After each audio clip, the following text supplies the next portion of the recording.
Hinihingi ko sa ating mga kababayan na tingnan niyo po ang Senado na kung paano niyo tinitingnan ang judiciary, ang executive. Dahil ito po ay parte ng branch of government. At kami po naman dyan, hindi po kami magulo. Kami po ang ginulo.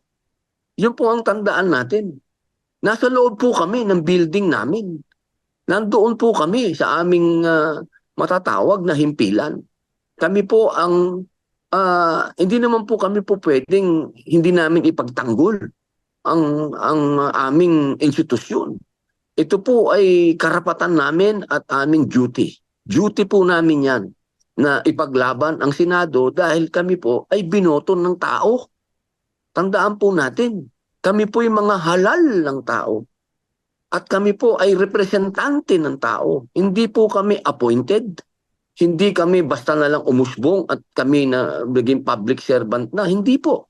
May mga boto po kami. Kaya sana, inihiling po namin na wag naman kaming gawan ng kwento. Wag po kaming gawan ng mga kaimposiblihan na parang akala mo nasa pelikula tayo. Sinasabi na nagpunta sa airport, sinasabi na sumakay ng yate. Ano po ba yan? Hindi po ito biruan. Hindi po ito pelikula. Ito po ay pinaglalaban natin ang soberenya ng ating bansa. Pag sinabi po namin soberenya, hindi po kami nagpapasakop sa warrant of arrest ng dayuhan.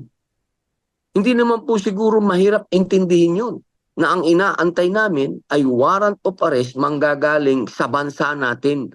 Dahil para sa ang naging mga senador kami ng bansang ito, kung susunod kami sa dikta ng dayuhan. Sayang naman ang pinaglaban ng ating mga bayani. At para tayo'y magkaroon ng gobyerno at tayo'y magkaroon ng independensya. Sayang